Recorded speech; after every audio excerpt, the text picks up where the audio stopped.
Hey guys, once again we back again for the Talk Homes Tuesday. You know what it is. Back one more time, one more again, one more everything. I like that. One more everything. As usual, got my boy man Dave Shave Jury. Tell me who you are. Shave, David D, David Does Deals, everybody, same thing across the board. You know how we do. We bring you that good stuff, that real topics of real estate. You know what I mean? Things that people bring to us and talk to us about, and things that we are excited about. Like today is a special topic, you know what I'm saying? Because we're really excited about this topic. It's something that we don't get to talk about much, but right now we're going to take the opportunity while it's fresh, you know what I mean? Like, because we've been doing some things going on behind the scenes, both of us, Shave and myself. So today we're just going to get it off our chest. How you like that, man? I love it, actually. I know you're excited about this. I called him, putting the listing on fresh, and I got kind of motivated. I'm like, hey, let's just switch this topic up, do a little something this week like this. So it was good. We're going to roll with it. But that's how we bring it to you guys, raw, authentic, real, how we feel like we're looking at it. And just feel like, you know what I mean? If you don't like it, then it is what it is. But at the same time, just know we're bringing you the best of our knowledge, and we're trying to bring it to you the realest as we can, okay? So just stick with us, hit that like, subscribe, do all that good stuff, man. All the people who have been watching our videos, man, appreciate the love. Thank you so much for the love. Just keep checking in on us. If you like something, like I said, put in that comment.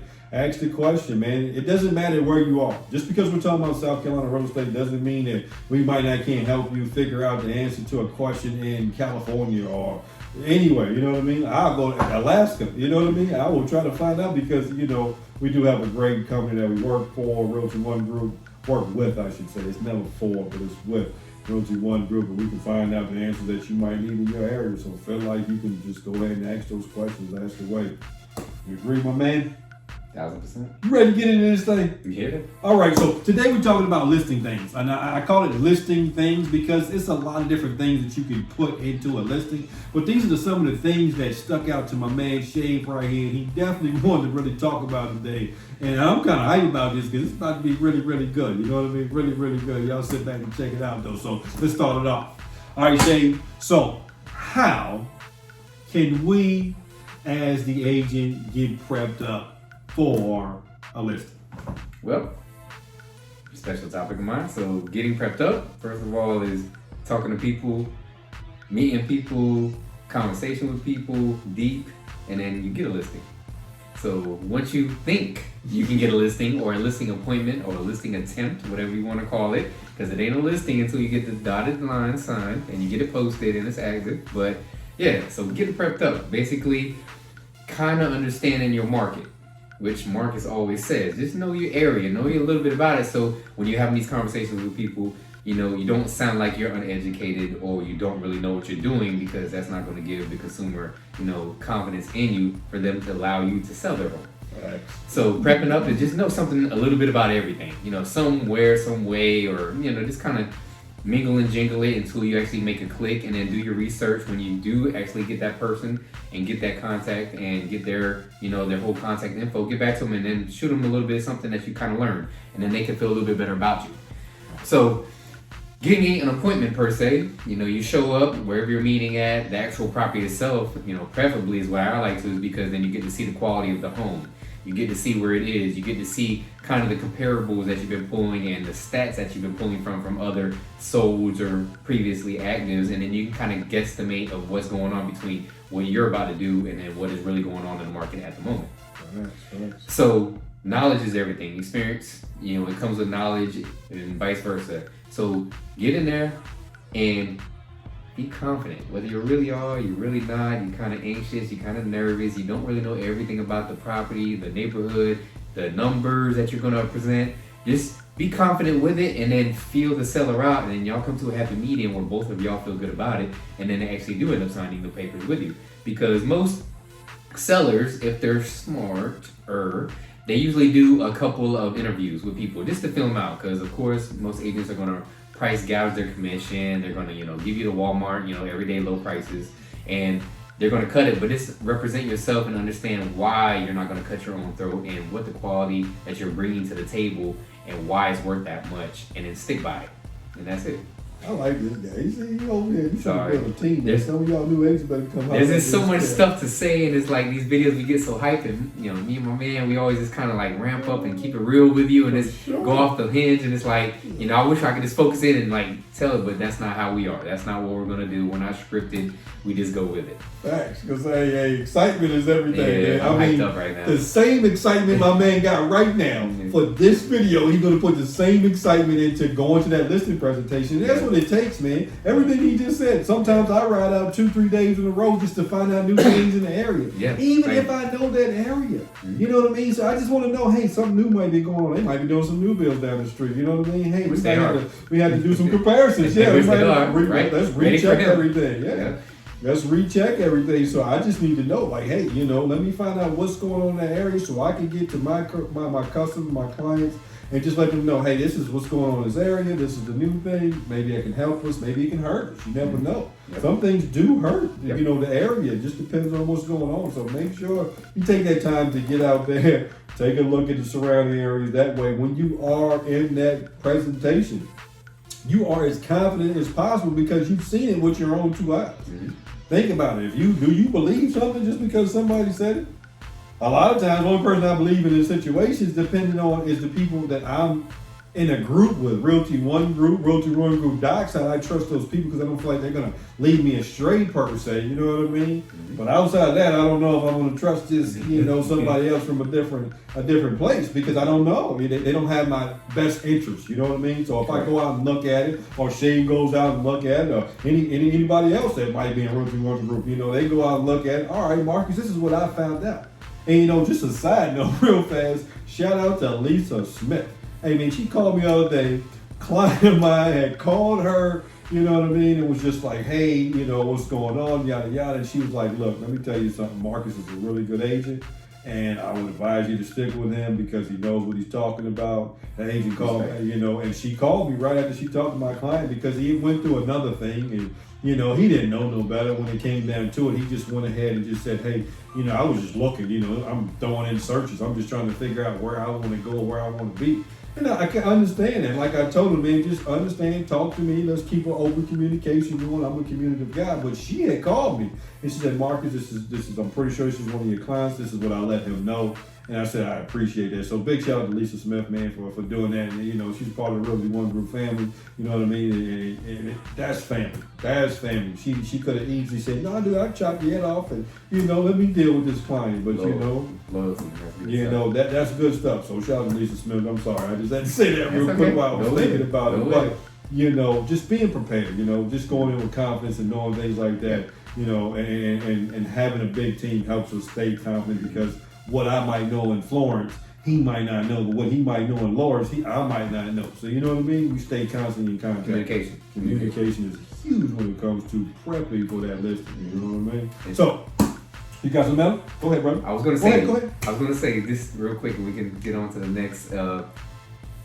Even if you have to push the listing appointment, I know the client, customer, whatever they are at the moment, they might want it done. Hey, meet me today. If you don't feel good about it, have them enough respect to, hey, can I meet with you tomorrow? And if you got to go home and study all night time and pull the comps off the MLSs, if you got to literally waste a gas tank, ride around just to see what it looks like, that way you feel good about it.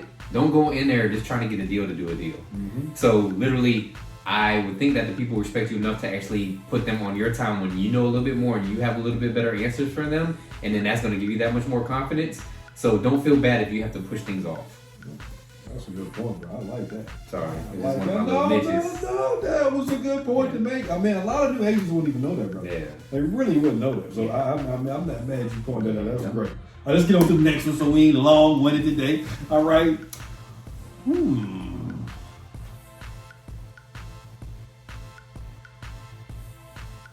So, this is huge right here. I don't even know how to ask this question right here.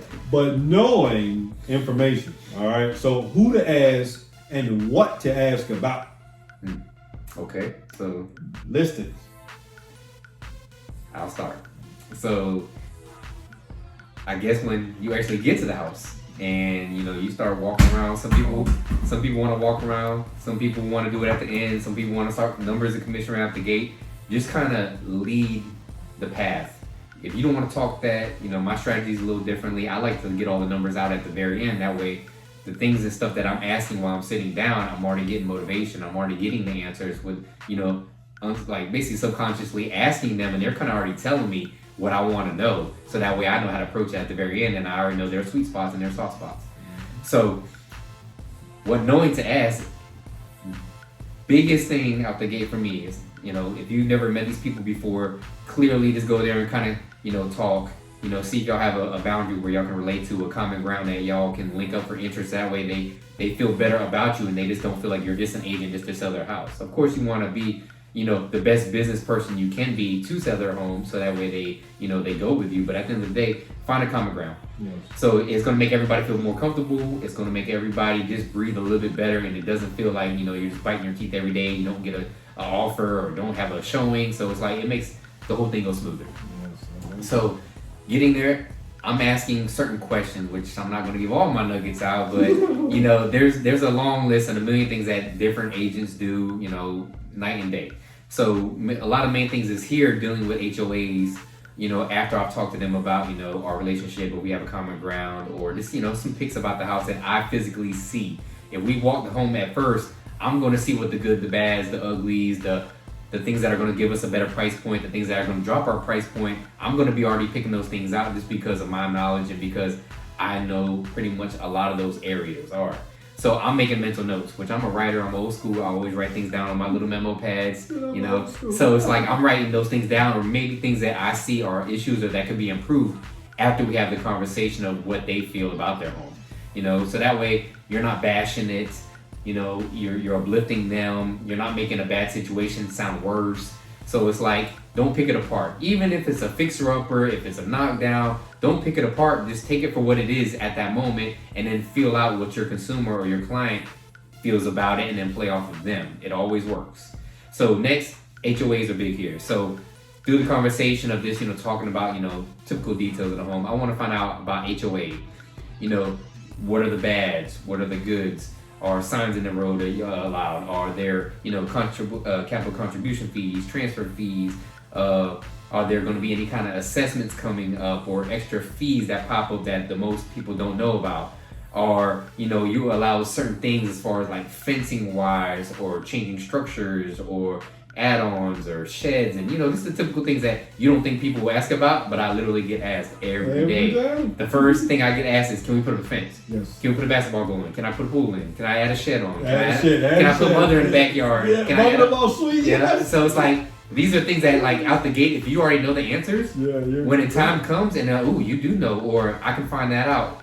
The only person that's going to know their house more than their house is only them. They're going to know everything. Their neighbors are going to know everything. Everybody cohesive in these little, communities, and they know, Joe Blow Smith, blah, blah, blah, and they bought their house because of this, and they did this to it. It's like, know a little bit of facts and pick those apart and get as much as you can out of your seller without having to reach out to the next people, because most HOA communities or the property management companies, they don't really want to talk to you because they really have nothing to do with you. You don't pay them a service, they don't owe you anything, so it's kind of hard. So try to be nice to them when you do call to get the information, but try to get as much out of your sellers as possible. And that leads up to getting prepped up before we get to this point is, hey, do you have your HOA docs? Do you know anything about your master deeds and your bylaws and et cetera, your allows and your not allows?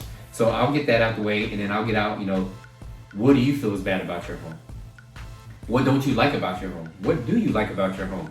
That way I know everything that I'm going to use in a bad or good way. They're telling me this, and I don't have to present that to them, and I'll just repeat it to them because you said it.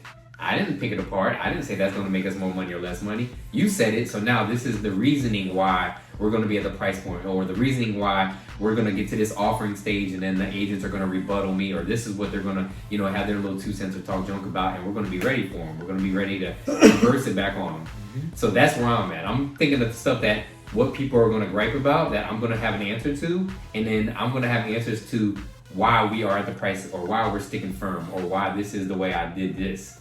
So you're dropping some nuggets, man. Even though you said sorry, there's so much more, man. And I'm not the guy to hand out the package. So and I mean, I'm glad Shay brought it up that way, because the way he does it is different from me. I'm a feel guy. I'm feeling him out from day one. The first conversation, I'm already feeling how you want to go. My first question is not orthodox. I'm unorthodox when it comes to my first question. Really Is what you trying to get? Mm-hmm. What are you trying to get?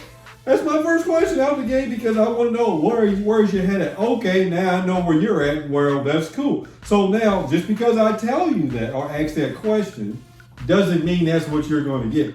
Now, I just want to know where your head is at before I come out and make my initial whatever. Fact finding is what I call it. That's probably the best way that should be called, fact finding. Because now I'm going to come out and grill you about this, grill you about that. When did your house get this? Is your HVAC up to date? Last time your roof was done, you know, the things he said about HOA, you know, because sometimes people do change stuff. Now you got to jog their memory. Sometimes people don't even know when it was changed. So now you might have to know certain things. So I might have to go out and look at the HVAC just to see what the date is on it. You know what I mean? I might have to kind of look at the roof and kind of gauge what the roof I'm thinking is going to be if they don't know. Because you do get in situations where people do pass on and family members are selling the house and they really do not know what's going on with the house. You know what I mean? And so I still try to make myself knowledgeable to some degree to deal with that type of a situation, even if it's not disclosed. So, you know, it just helps to deal along. So it's a lot of things about fact finding that you really have to find out. And sometimes you don't have the information, like you said, from the seller. Because just remember, you know, like you said, you can talk to the seller like that and they might not have the information. A lot of times sellers do because they're motivated. Especially a motivated seller. A motivated seller got everything mapped out for you before you get there. Usually. You know what I mean? But, you know, sometimes the seller might not be the one that owned the home. It could be a power of attorney, you know, a situation like that. And they do not have the information. Yep. So now you got to go dig. And I recently had one of those in December, which I kind of got lucky because once I came out and did my listing presentation with the grandson of the lady, he said, okay, what do you need from me? And I said, well, I'm going to try to find this information out, but if you can get X, Y, Z, A, B, and C, somehow, some way, that would help me track this along really fast. And he really did go find this information out. So the next time I came to talk to him, he's like, I got HOA information. I've already talked to these people about that. I've already talked to the mortgage company about getting a payoff in the situation. You know what I mean? So they're going to hold that for the next 30 days. And if we need that, I just need to know 2 days prior to, you know what I mean, the expiration, and they'll give me another. Now he just helped me blow this whole thing out of, you know, and we didn't even need the expiration. It never expired. We got it done in 29 days. So it worked out in his favor by helping me help him and his grandmother. So sometimes you don't know, but there's ways to find out. Fact finding. Believe that. You agree? You get the phone. I always get phones. You get the phone. That's for sure. Anything you got else left from that one? No, just basically hit facts, like pull things out. I mean, you're both working for each other. I mean, yes. Even though you're listing their home, I still would like them to put up a little bit of effort with me to know that they are serious through this process and that they want to go through with it. And then, like I said, sometimes you might miss a short window by waiting on a piece of paper for 3 days, and then you could have missed 3 buyers. You could have missed 30 buyers. You don't know. So it's like the quicker we get things done, and then having a seller that actually, you know, gets those things to you, already has them, which is a plus, you know, just makes it a lot easier. Exactly. Okay. Excuse me. Exactly. Moving on. All right, dude. So at this point, right, you're at the presentation. You have talked to them. They're like, all right, we've interviewed everybody that we think we're going to interview. We really like you, Shane. All right. I think we're going to go ahead and sign this right now. Everything you presented to us is really good. Now you have that signature. What is the next move for you? So after I won the listing, which hopefully I do most of the time, and I always ask that question if they're working with other people, if they have already done that, and what did I do better, worse, or where were their, you know, hiccups at? After I ask those questions, which I think is a must for an agent, once I get a signature, then I start going through the spiel of what the paperwork all meant that we just signed, making sure they understand it. I'm usually having a property disclosure with them. Like I said, like he said, sometimes you get out of probate, sometimes you have a family member owning, sometimes it's an LLC or an investor that you don't really get to speak with too much, and they really don't know anything about the property because they just use it specifically to rent or make money off of, so they don't know anything. I'll explain the property disclosure. Legally, we're not allowed to fill it out or try to help because it's supposed to be up to your knowledge and your best interest and your best trustworthiness of filling it out. So I'll leave that alone to them, but I'll explain what those things are meaning. So hopefully if I can get the listing agreement and the property disclosure all filled out at that moment, then technically you are ready to activate. You know, you need to make some pictures, you need to get it listed, you need to put your little funky descriptions in there and make it sound all dollhouse, and then put it all in your facts. But signature time, I'm explaining what's about to happen. I'm explaining why things like that are about to happen. So we get the listing, I'm gonna tell them, hey, I'm about to have a photographer come in here whenever your availability, whenever you would like it. I usually like wait for sunny days or when the landscaper just trimmed up the lawn so it looks like a fresh haircut. Everything's smooth. Then I literally, myself, I'm a little different from Marcus, like you said, unorthodox. So I will literally get up and I'll walk around the house and I'll start prepping it myself if they allow me to do that, if they're ready to list it then. So I'll, start touching things, I'll start opening blinds, I'll start looking at things that maybe need to be cleaned up a little bit more, maybe paint touches need to be done, maybe something needs to be consolidated and kind of taken out of the home to make it more bare, to make it more clean. And once I start doing that, which they usually freak out on me because they know my OCD kicks in after that, and then usually I'm like, okay, we're gonna put it on, this is what's gonna happen, I'm gonna allow you to know, once I get it listed, I'm gonna send you the link, send you the video, send you the pictures, I'm gonna have you go through, make sure everything is great in your eyes, make sure all descriptions are good in your eyes, and then once we're both on the court, I'm just gonna let it ride. Then after that, I start shopping. And I explain to them what shopping means. I'm gonna start putting it out there on my Facebook groups. I'm gonna start talking about it. I'm gonna start plugging into wherever I can on social medias and the internet. I'm going to basically give them my whole shindig spiel of what most agents bring in that little packet that tells you everything. I'm just gonna physically do it myself, so I don't have to bring all those little paper packets. And I'm going to explain to them that I'm gonna do it. And then once I do all that, I'm going to explain to them the next process. If we get an offer, when we start getting some showings, we start getting some traffic, I'm going to explain to them how I'm going to approach those situations, and I'm going to kind of pick their brain a little bit more and give me some little, basic nuggets from the seller. Roland, I got to stop you right there. You're giving out some gems right now. I don't know if you should be giving all these gems out right now. Hey, I don't know if, potential, seller could be on here. I'm just letting you know how I'm going to go hard, man. Out here. Oh, my God. I wish I had one of them DJ horns right there. I'm serious. Come on, I passed the torch. You got me feeling like Funkmaster Flex in here. Let's rewind. Okay, well, that's a little bit of things. Yeah. So, but that's awesome, man. I can't let you get too many gems away. I appreciate you for coming. Hey, I love the fact that you give so many different things, and the main thing that you got to remember is what he said in there was that I'm staying in touch with the client. He's constantly staying in touch with the client, letting them know what the next step is, letting them know how they're going to move, what the next goal is. That really resonates a lot with clients out there. So you gotta know. That's huge. That's really huge. The communication. It's just like communicating to a family member. You communicate the same exact. Don't George Foreman grill it, man. Just set it and forget it, and the next thing you know, you put up pictures, and then next thing you know, you're getting called a month later, like, oh, I finally got an offer, and then now we got to go to closing. Like, this stay in tune. Exactly. Let's move on, brother. You better drop everything out the dip. So much. I told you, it's a topic, man. I got so much in the basket, bro. All right, so let's switch it over real quick. So, all right, for the seller side, you got your signature, you've done everything, you letting them know, like, hey, I'm shopping and I'm doing these different things, right? So, what is our next move for the seller? You know what I'm saying? To help make the sale. So, the seller. Let me reword that. What do you expect the seller to do to help make that sale? So when I walk out of that meeting with or without the listing, if you're going to sign the paperwork later on, or if they're still thinking about it, obviously I wait for those conversations. So when I actually do get the signature and become the listing agent, now I can actually officially talk to you like one and a client. So basically I, make expectations known. I'm like, hey, if we have a landscaper there and they come, every other week or every 2 weeks, please make sure those people still come. Make sure the place still looks how I want it to look, or how you would want it to look, obviously, because you're trying to sell and you want it the way the quality was when you're living in it or not.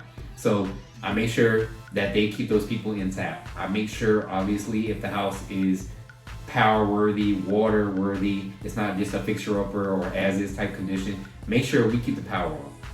When people come view it, they want to know that they can still walk in and cut the electrics on. They can make sure the appliances work, and they want to make sure the water still drips so they can see leaks, or see if something is busted or is going to have holes in it. So if allowed, make sure we keep the electric and the water on, which there's a spot in the contract that does say that. But make sure they do that. Make sure they uphold their end with the landscapers, the maintenance. I make sure that if it's a vacant home per se, try not to be at the home so much. I understand you're attached to it, whether you live there or not. I understand you want to be in there, you want to make it your way, but don't pop up there all the time, or don't act like you're still living there when you're trying to sell it, because people are going to get the wrong impressions. And then two, I do a great job of letting my sellers know when I have appointments and people are viewing it, just so they can get a general idea of how much activity we got. But I would not like you in there when somebody is trying to actually sell the home and bring buyers to the home, sees you in there, because that could be a conflict, and you could start talking to them and talk too friendly, and then they could use that against us. So I don't want y'all butting heads, or basically getting too friendly when I'm there to do an occupation and try to sell the house for you. So so let me back you up real fast, because you said a good point. Okay, so let me ask you a question. Going back to helping them, right? Helping them in a situation like that. Do you try to, if there's clutter, do you help them declutter the situation? I try to. I mean, I've literally have cleaned up homes for clients to make it worthy enough to where the pictures are good. I've literally helped people vacuum carpets, cut the grass. I literally have done pretty much all things. So how do you, let me ask you this question. So how do you help them to make it look less of their lived in and more of like, this is how somebody would view it if they were coming? How do you do it? The one way I can explain that is, if it's vacant, make sure it looks the greatest version of vacant possible. Make sure things are clean. Make sure it looks like no one's been walking in there, whether he had 30 showings in a day or not. Making sure, I'm a pet peeve with smell goods and lighting, so it's like I don't want the place to be dusty. I always make sure the blinds are open so you can see what kind of smears and bad things there really are. I try to keep, just a little pet peeve of mine, I try to keep all the airs and AC on what my sellers like, so we're not wasting bills while the home basically isn't getting lived in. So always make sure people don't dabble with that or touch things in the wrong way. But if the people are actually living in there and they're actually, gotta leave their house, I set those expectations. I try to give them enough time frame to where they know, hey, could you please be out of the house? Or if they have animals, hey, could you please put those up or walk it? Or if you need me to come get them and they're friendly enough for me to come get them, I want you to be it easy and give you the best chance to sell your home as possible. And every little thing these days, those brings of the buyers off. If there's a dog barking, they feel like, oh, they didn't want to live in an aggressive dog's house. If there's cats hanging out, whether they're easy cats, they're always trying to find a way to get a discount or get out of a deal. So it's like, I want them to not have those thoughts in their head. So if you're living in it, maybe I'll give you little candles. We'll spray some smell good. Let's put on some cool little soothing music to touch those little senses in the brain. And let's keep the lights on so it's inviting. So there's little small tricks that I do that along the way. I make sure they do it every time. But I just want them to not feel like they're getting kicked out every time. How do you handle the smoker then?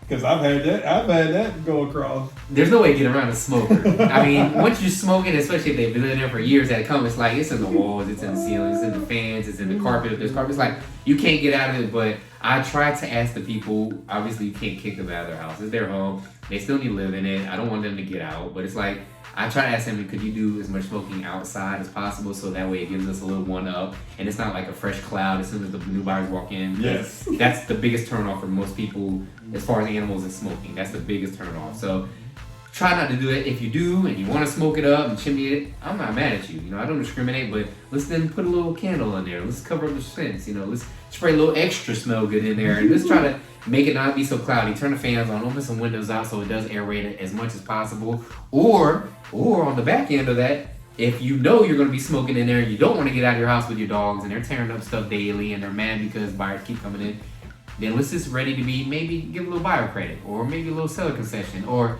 if you know it's going to be smoking and you have a good price point home, you can spare the change, let's be ready to put new carpet in there for them on our dime, or give them, allowance. So like, these things, just know ahead of time whether you're going to be willing to do these things or not. That way, when buyers come to me, I can tell them, hey, my people are going to be sitting there talking to you and drinking their coffee. Oh, I got a story, man. I got a story. It's funny you say that. I know you do. So I go to this condo, right?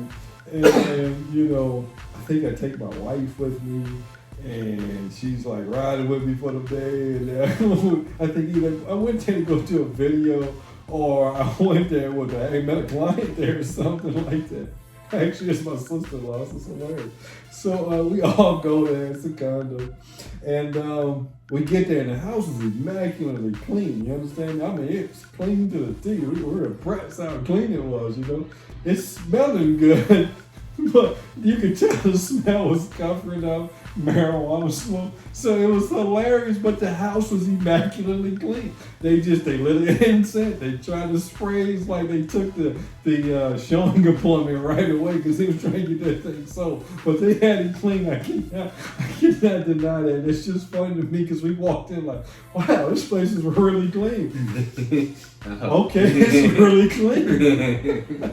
That's too funny. We've been in kind of with some weird stuff, man. Yes, for I sure. would say that. For sure, that was too funny. But it doesn't. I can tell. I've always warned my buyers on the buyer side of things. I've always warned my buyers, hey man, expect anything. You know, I expect Literally anything. Expect anything. You know, people taking a shower, jump out on you. They didn't know like this. Yeah, anything. You know, hey man, sometimes Makes for a good story. Communication is key. So if the seller on the other side is not communicating with their client, hey man, you can walk into some crazy stuff. So you know, try to make yourself known in those situations. But I just had to tell that story because he brought that up about that cleaning and spraying. So Yeah, that was hilarious. weird. Anyway, but let's wrap it up real quick, bro. Last thing. So, Don't think I'm crazy, please. I like it, though. You know what I'm saying? There's so much more. It's just I got little weird quirks, little pet peeves I learned over the experience that people actually like and they appreciate later. So, okay, well, so what should the seller? All right, since we're on the seller side at the moment, what should the seller expect the agent to do from start to finish, Lord, and then through their process? I feel like you've already explained it. You know what I mean? And one of the biggest things is communication, dude. Communication is the biggest thing. Communication is huge. As long as you both can feel the same way. That's why I say I feel people. You know what I mean? I feel people out, try to find our vibe. You know what I mean? I'm a big guy in the vibes. I think people run through the world with vibes going on. You know what I'm saying? You can see that energy from them. That's just my personal play. But sometimes just talking to somebody and grabbing that information from them, you kind of know that you'll get a little bit of their background if you pay attention, you know what I'm saying? But you kind of get where they're trying to go. Some people are simple, some people are complicated. It don't matter to me. I just want to know which one you are so I know how to apply that situation. So from start to finish, it's the communication based off of who you are, how you want it, and how often you want it. And I let my clients, for the most part, guide me to how they want to be in that situation. You know what I mean? It's just huge of me to allow them to do that. You know what I mean? It's really, really huge. All right? It's really huge because it's your house. You're trying to sell it. You know what I'm saying? So I want to make sure that you're the head on this situation. I'm here to provide the information and make sure everything gets done the way it needs to be. Expectations. A huge. The sellers most likely know what their house should be worth because they pay attention to it, they check it, they talk to the neighbors, they just, you just do these things as a homeowner. Mm-hmm. So we're here to settle and set up your expectations of, okay, we understand that and it might be worth that, but if it doesn't go for that, or if you want a quick sell, we need to do these things. If you want the most money out of it, we need to do these things. If you're all right with just doing whatever, then tell us that up front, and then all of us just know how to, like he said, just know how to vibe with each other. That way there's no bad blood, there's no arguments, there's no, oh, you said, or oh, you were supposed to, like, that way we all just know out the gate what is going on in the overall goals, because we're here to sell your house. We're not here to list your house. Like, the pictures and stuff are cool, and to get our little name on top of the little stupid picture on the fluorescent green, grass, like, it's all good, but it's like, I'm here to sell your home so you can move on to your next version and your next journey. So to get these things done, sometimes we need to listen to you, sometimes you need to listen to us. Let's just find that common ground, meet in the middle, and let's get it done in a timely fashion. Mm-hmm. Respectfully. I like that. A lot of times people just, I have had clients that want me to take a lead. I don't have no problem with that. I'll take the lead, but like, look, we're going to do it this way, that way, this way, that way. And they're like, okay. Trust me, we'll find that out the first talk. You doggone right. So don't think we can't handle it, but, overall, just communication.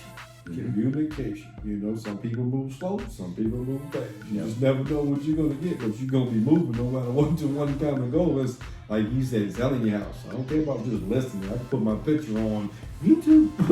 But you know what I mean? Like, that's what we're doing now. I put my picture on a shirt, but no, let me get your house sold for you. So like you said, you move to the next situation. Usually, because I love my clients, and a lot of my clients are still my friends. They call me out. We talk all the time, about different things, animals, dogs, whatever. You know what I'm saying? But I'm usually helping my client get to the next step as well. You know what I mean? Oh, you want to leave here? You want to sell this? You want to go here? Okay, let me help you all the way through. Why not? You know, now I feel better for you because I know what I'm going to bring to the table and help you accomplish in your situation, and I'm going to protect you because that's my whole mission in the situation is to make sure you're protected and you know all the ins and outs about everything in your real estate transaction. With the front line. Exactly. I'm protecting you. I'm 6'8", 225, 230 actually. I'm not.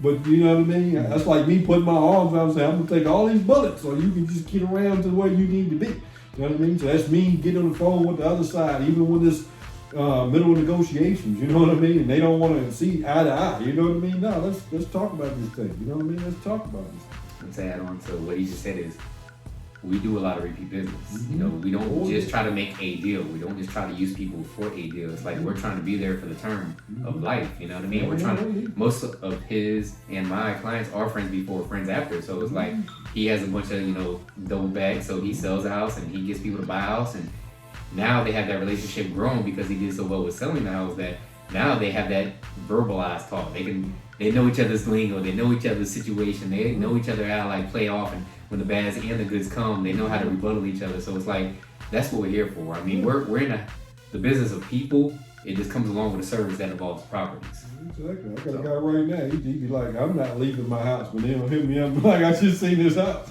And I'm like, Mike, what you want to do about yours and sell it? Then by the time I write the paperwork, he's like, no, we're not selling. I'm not leaving my house. But I laugh at him. Yeah. And he's like, Marcus, I don't mean to do that to you. And I'm like, Mike, don't worry about it, brother. Yeah. I love it because it's hilarious to me, for one. We still have conversation at all times. And I don't care if you don't sell your house and buy the next one. It's the fact that you just made my day by making me laugh because you got anxious behind something. I know what he really ain't going to do. He ain't leaving his house. He loves his house. You know what I mean? But I'll entertain him. You know, he's a good friend of mine. You know what I mean? He might one day. We'll know. You know what I mean? But that's the relationship we have. You know what I mean? And now he's looking out for my people who are looking for rentals. I don't even deal with rentals. He's sending them to me in his area. Like, but respect.